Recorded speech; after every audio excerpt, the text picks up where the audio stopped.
મારું નામ Raju દરિયાનાણી junction cooperative સોસાયટીમાં જ રહું છું અને આ રેફ્યુજી કોલોની ડી ક્વાર્ટર્સ જે પહેલાં ક્લાસ 1 ઓફિસર રહેતા, પછી ચોથા વર્ગના કર્મચારીઓ આવ્યા, 18થી 20 રેફ્યુજી જે 1947માં પાકિસ્તાનથી આવ્યા ને ત્યારે એમને ફાળવવામાં આવ્યા હતા. સુપ્રીમ કોર્ટે ચુકાદો દીધા પછી 1.5 વર્ષથી એ ખાલી કરીને વયા ગયા છે. આ સોસાયટી હંસરાજનગર ને શાસ્ત્રીનગરનું પ્રવેશ દ્વાર છે રેફ્યુજી કોલોની ક્વાર્ટર્સ. પણ તમે જોશો કે અહીંયા મરેલા જાનવર, દારૂની બધી જે આ બાજુમાં કીટીપરા છે, એના પછી ગંદકી એટલે જે વેસ્ટ બાંધકામ હોય, જેનું બાંધકામ ચાલુ હોય એ અહીંયા આવીને કચરો નાખી જાય છે. અને સાંજે નીકળવાનું તો એકદમ મુશ્કેલ છે, કારણ કે અંધારું, લેડીઝની સલામતી, 2-3 બનાવ એવા બન્યા છે પણ હજી છાપે ચડ્યા નથી. PWD ખાતાને કે ગુજરાત સરકારને અમે વિનંતી કરી કે આનો વહેલી તકે નિકાલ કરો, કારણ કે 45,000 વાર જમીન, આવી કિંમતી જમીન, અહીંયા લગભગ 50,000 વારનો ભાવ છે. આ કિંમતી જમીન 30થી 40 ઝૂંપડા બની ગયા છે. અને તમે કોઈ સારો પ્રોજેક્ટ વચમાં છાપામાં દીધું કે હવે મેડિકલ કોલેજને અમે જગ્યા ફાળવશી, તો મેડિકલ કોલેજ બને.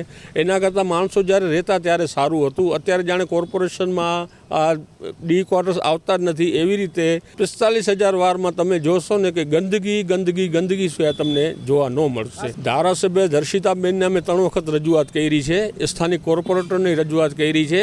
એ લોકો JCBથી સાફ કરાવે પણ પાછું બીજા દિવસે એ હાલત થાય છે. અમારી માંગણી એમ છે કે સ્વચ્છતા, જે પ્રોજેક્ટ સારો હોય સરકાર શ્રી દ્વારા, તો એ ભલે મેડિકલ કોલેજને જગ્યા ફાળવે, કાં મેદાન કરીને આપણે આ ફેન્સિંગ બાંધી લઈએ, કાં દિવાલ બાંધી લઈએ, તો અમને રાજી થશે. તો આ બધું આ ગંદકી દૂર થશે. આ અત્યારે ગાઝા પટ્ટી અને આપણે હમાસ જેવી હાલત છે અહીંયા, જે તમે ક્વાર્ટરોની હાલત જોઈ રહ્યા. મારું નામ પ્રદીપભાઈ, junction cooperative society main road ઉપર. રેફ્યુજી કોલોની આજુબાજુ આજે ગવર્મેન્ટ ક્વાર્ટર ડી, ગવર્મેન્ટના ક્વાર્ટર તોડી નાખ્યા છે ગવર્મેન્ટ તરફથી. ચારે બાજુ જંગલ રાજ હોય એવું લાગે છે. અમારી સોસાયટીમાં કોઈ પ્રવેશ કરે તો બહાર ગામના કોઈ મહેમાન આવે તો એમ કે આ તમે કયા જંગલની અંદર રહ્યો છો? તમારી સોસાયટીનું નામ તો બહુ સારું છે, પણ ચારે બાજુ આ વગડો કાં? એ સિવાય એટલી ગંદકી છે, અહીંથી નીકળાતું નથી.